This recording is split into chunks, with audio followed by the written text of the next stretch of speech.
You ever have one of those days you've looked forward to for so long? It feels like the buildup alone is part of the experience? That was me, 28 years old, standing at the gates of one of the biggest music festivals I'd been dying to attend for months. I was with two of my closest friends. We'd been planning this since spring, bought the tickets the minute they dropped, booked a hotel nearby, sorted out our rides, outfits, playlists, everything. The whole thing had that electric buzz you only get at outdoor shows.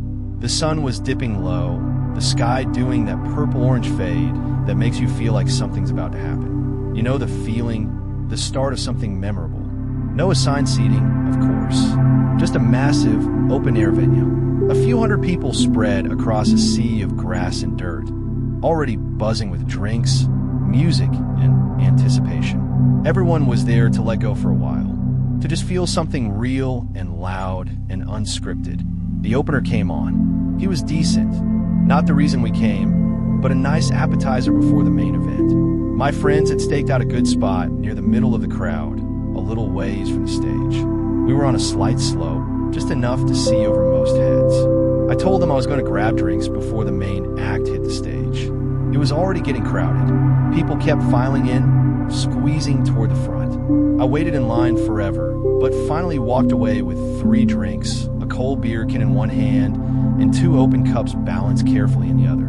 I felt like I was holding treasure. My fingers clenched so tight I was sweating, not just from the heat, but from pure focus.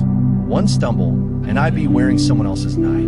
Now I had to get back through the crowd. Easier said than done. People were shifting, pressing forward. The opener was fading out, and there was a ripple in the air, like everybody around me was bracing for the drop. The real show was about to begin. Then it started.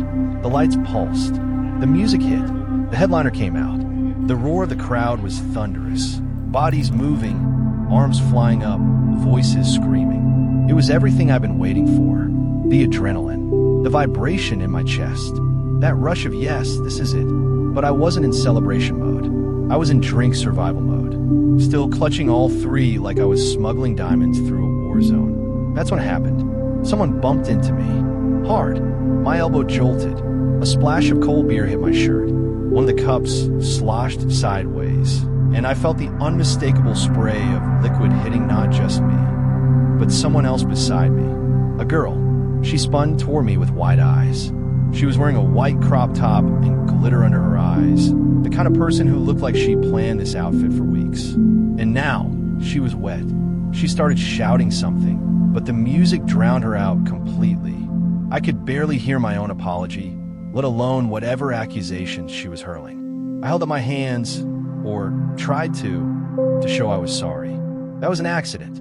I mouthed sorry and tried to give that universal awkward smile shrug combo that says, I know I suck, but it wasn't on purpose.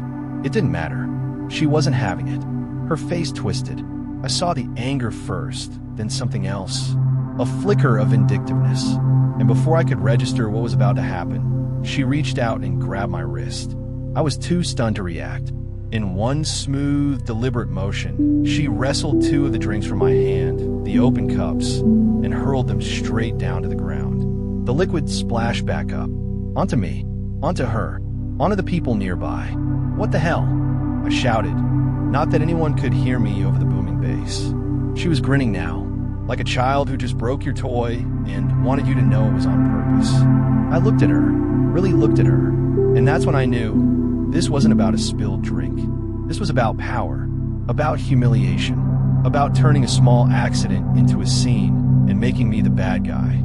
I stood there, still holding the last drink, the unopened can of beer in my other hand, and something in me snapped, not in a crazy, violent way, but in that still ice-cold way when you know exactly what you're going to do and you don't care what it costs.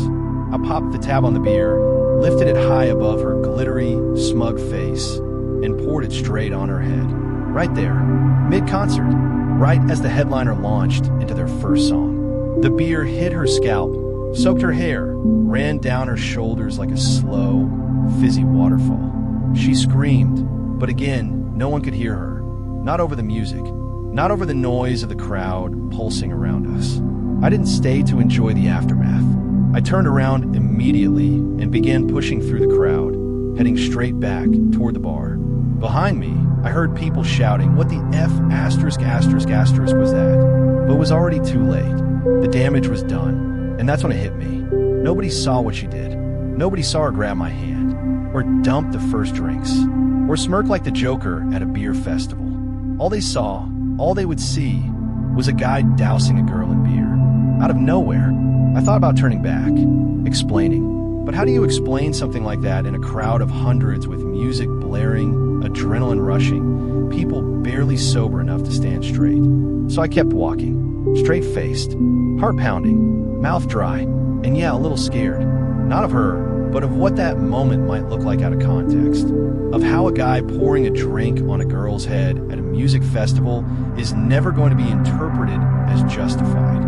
Not by strangers, not by security, not by anybody, but still, I don't regret it.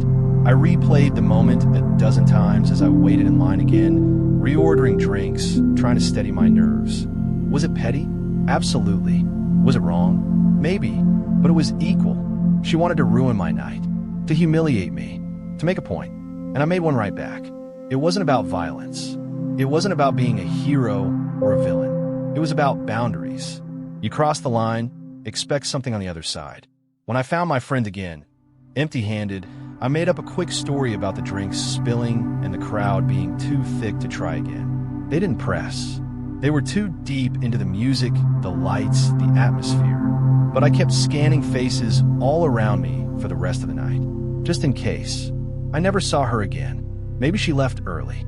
Maybe she stuck around, soaked and seething. Maybe she told her own version of the story, one where she was the victim and I was the random guy who lost his temper. That's the thing about moments like this. You don't get to control how they live on in other people's heads.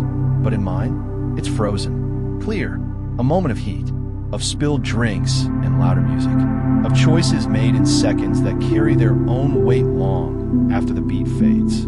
It's not a story I'm proud of, but it is one I'll never forget. Some people go to music festivals for the music, some for the memories. Me, apparently, I went for a lesson. A loud, messy, beer-soaked reminder that sometimes people don't want apologies. They want chaos. And when they serve it first, you get to decide whether you take it or serve it right back.